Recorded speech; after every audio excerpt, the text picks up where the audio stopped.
The House of Representatives has elected 3 deputy speakers: Cagayan de Oro Representative Rufus Rodriguez, Buhay Party List Representative Lito Atienza, and Las Piñas Representative Camille Villar.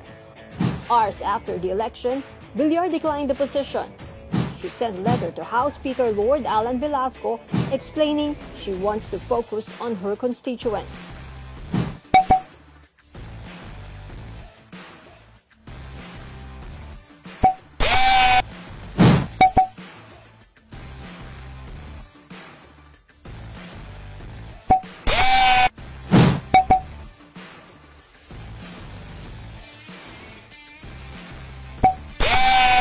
In the letter, the daughter of Senator Cynthia Villar gave assurance to Velasco she will support his legislative agenda.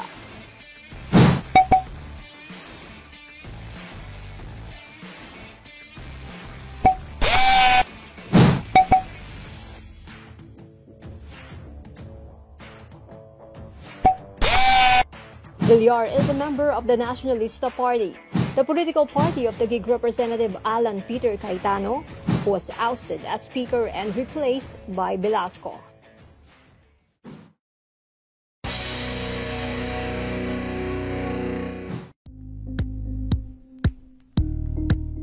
Thank you for watching Politiko TV. Please like and subscribe to our channel for more videos.